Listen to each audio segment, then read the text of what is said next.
Hello বন্ধুরা, তো এই যে সকাল হয়ে গেছে, এখন বাজছে প্রায় 6:30। অয়ন্তিকা উঠে গেছে ঘুম থেকে।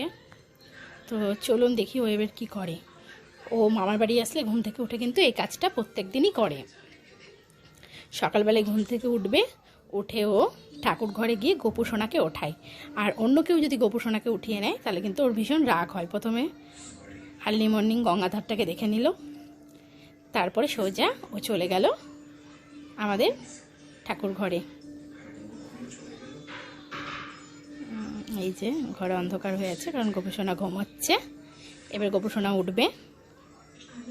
গোপুসোনাকে ঘুমও ও পাড়ায়, কি সুন্দর আদর করে ঘুম পাড়িয়ে দেয়। আপনাদের সাথে একদিন সেটা শেয়ার করব। আজ আর হয়ে উঠলো না। এই যে ও গোপুসোনাকে তুলছে। ছোট তো, মশারিটাকে গুছাতে পারলো না, তাই রেখে দিল।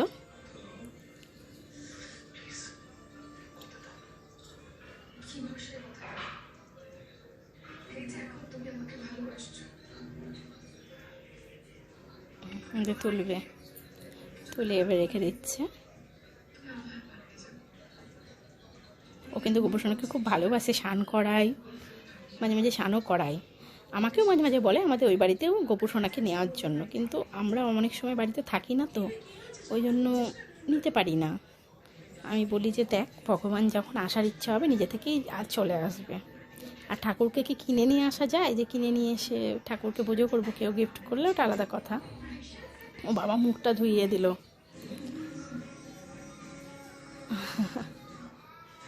ছোট বাচ্চারা ছোটদের মতন করে কি সুন্দর কাজগুলো করে।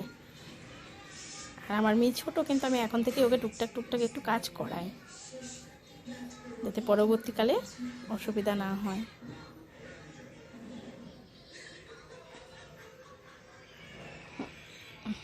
বাইরে টিভি চলছে, একটু সাউন্ড আসতে পারে।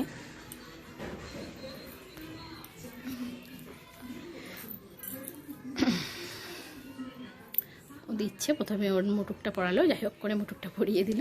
এবার ওকে ময়ূর পালক দিয়ে বাঁশিটা দিয়ে দিচ্ছে। আর একটু ঠাকুরকে প্রসাদও দিয়ে দেবে। এই যে খেতে দিয়ে দিয়েছে। এবার আমরা বেরিয়ে পড়লাম। আমরা একটু ঠাকুর ঘরটা দেখিয়ে দিই। এইটা হচ্ছে মণ্ডপটা, আর দেওয়ালে একটা ঠাকুর আছে রাধাকৃষ্ণ, আর এইদিকে একটা আলমারি আছে, আলমারিতেও কিছু ঠাকুর রাখা আছে। এবারে ও রেডি হয়ে গেছে, আজকে ওর নাচের এক্সাম আছে, তো আমরা মামে সেখানেই যাব। এখন বেরিয়েও পড়েছি। এখন আমরা অটোতে করে যাচ্ছি বাড়ি থেকে অটো করে বাস স্ট্যান্ড যাবো, এবং বাস স্ট্যান্ড থেকে তারপর টোটো করে যাব আমরা।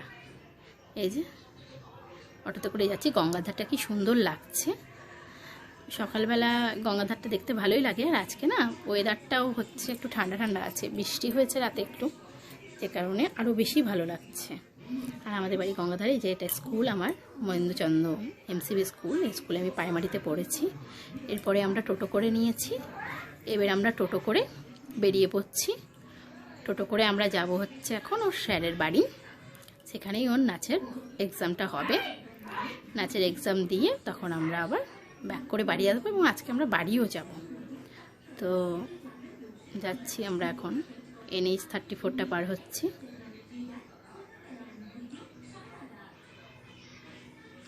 আমাদের বহরমপুরে গোড়াবাজার বলে একটা জায়গা আছে, সেখানেই ওর নাচের স্যারের বাড়ি।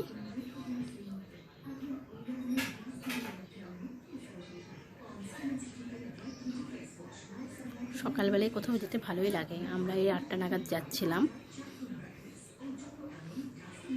আর একটু বৃষ্টি হয়েছে বলে রাস্তাটাও ভেজা ভেজা ছিল। এই যে ওর পরীক্ষা হয়ে গেছে। পরীক্ষা হওয়ার পরে ওরা সবাই মিলে একটু ছবি টবি তুললো, তারপরে বেরিয়ে এলাম।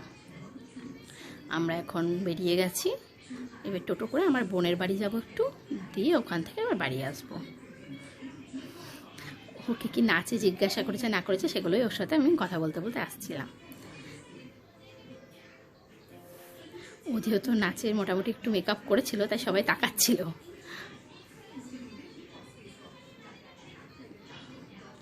কি হয়েছে, কি ধরেছে, কি ধরেনি, সব পেরেছে বললো। তবে ওই অ্যাডমিট কার্ডটা একটু ছিঁড়ে গেছে, সেটা কোনো সমস্যা নেই।